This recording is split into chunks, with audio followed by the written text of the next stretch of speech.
I decided to bake again. My bread baking skills are getting better and better. So basically, I just make the dough and I just put the bread in the oven. That parchment paper, you know what I mean. I just use the same one over and over again because I don't like wasting, because all that goes in there is just bread rolls, so it turns brown, but it's brown already, but it goes a darker shade of brown. So don't worry, it's not dirty, it's just, you know,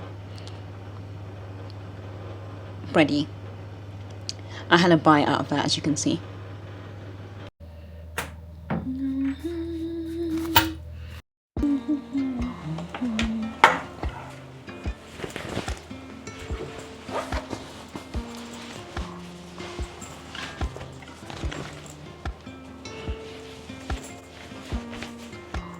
My legs are looking worse for wear. They look so bad because I have all these bites and I don't even know how to get rid of them anymore. I used to know how to get rid of this stuff, but my skin is getting drier, so I have a problem with my current moisturizer and I don't know what it is.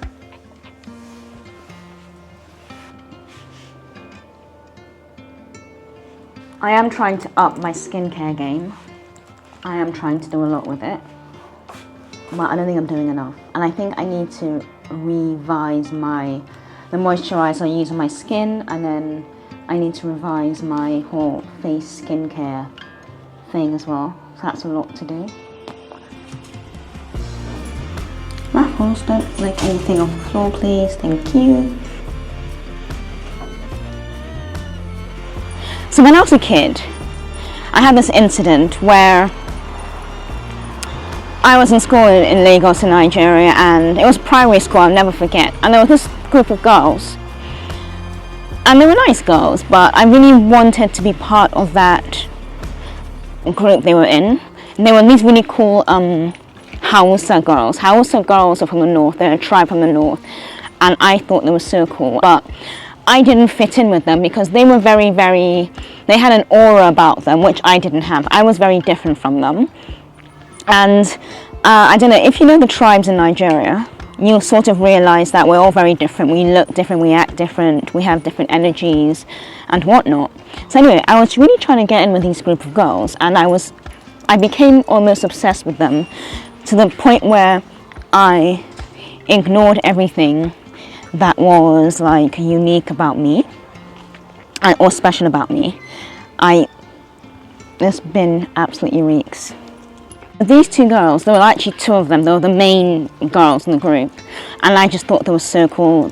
One was called Hawa and the other one was Aisha, and I thought they were cool, and they were like really rich, and they had an amazing house just a few miles away from where I was, like from where our family home was, and they were just like, you know, and they were just beautiful. I loved the way their hair looked, I loved the way they like adorned their hair, I loved the way they held themselves.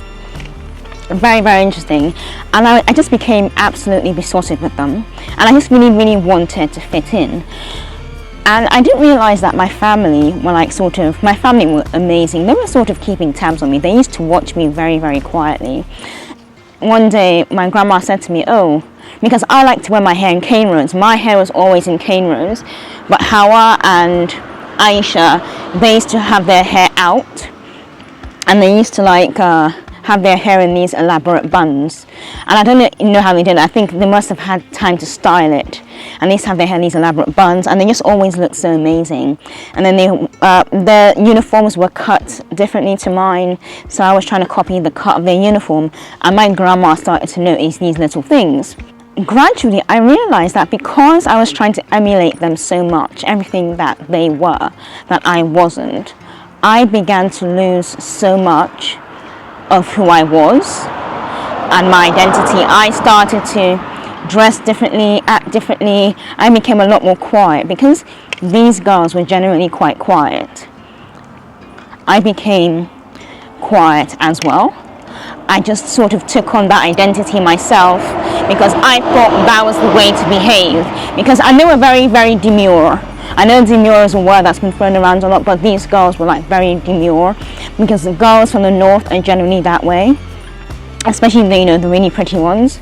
So I just started to like copy them in every way, and it got really, really interesting, because one day my grandma pulled me aside and she said, oh, you're not writing anymore, you're not drawing, because I used to stay home and I used to do all these arty things, but then every weekend she realized that I always wanted to go to their house and hang out there and go there and do whatever there. And my grandma said, what's really going on? And I said, no, I really, really like them and I really want to be like them. I just wanted to be like them in so many ways that I was completely killing off what made me different. I was completely wiping myself out of the equation. I was completely like just erasing myself, just removing any form of my identity that made me special or unique, right? And these girls, they were lovely. There was nothing wrong with them, there was nothing malicious about them. They were actually nice girls as well, which made it even worse. My grandma said something to me that was that sort of stuck with me. She said, you're trying so much to be like them, you're trying so hard to make them like you, you're trying so hard to fit in, that you are completely removing any semblance of who you are or any identity of who you are. You're completely just removing yourself from the equation, and you're completely removing sorry, it's a bit noisy here. You're completely removing what makes you unique, right? And I just didn't see it that way at all. I just didn't think about any of it in that manner. Hang on, I'm going to cross the road. Come on, guys.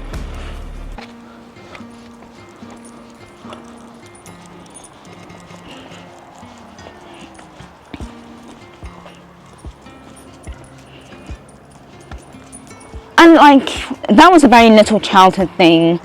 I still became friends with them. We were still very good friends. We still hung out, but slowly I returned to what I was really like, and I realized that, yeah, although those two were pretty much the same in attitude and demeanor, I was very, very different. And I realized that the reason why these two girls were good friends with me, they came to all my birthday parties, was because I was actually very, very different.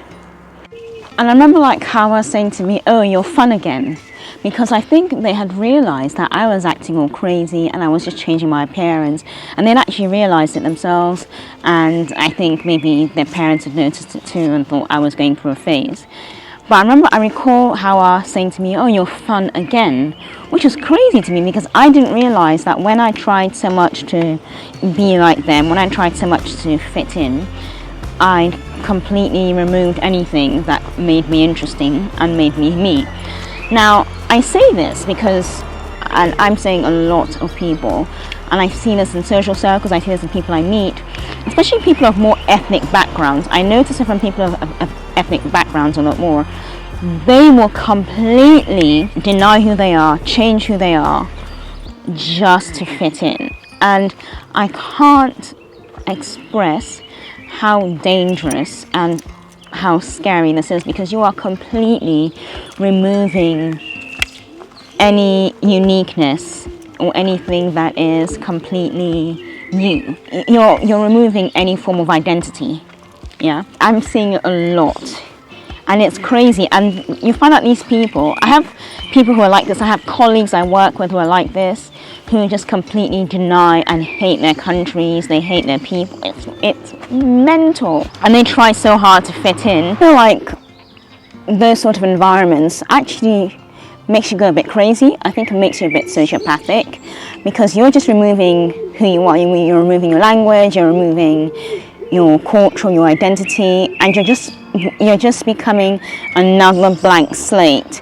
And if you want a good idea of people like this who, good examples, look at people of ethnic backgrounds, black, Asian, whatever, in UK politics. But then they're also, in my opinion, quite sociopathic, because I think they've removed themselves so much from who they really are, they become quite sociopathic. That is my opinion. I would like other people to weigh in. It's something I've observed. I've tried to speak to another friend about this, and she denied it. She said, no, it's not true. But then, yeah, anyway. Let me know your thoughts about this. But I think that the more you... Hiya. Hello. The more you deny who you are, the worse things get for you. And the more you deny your heritage, your land, your people, your whatever,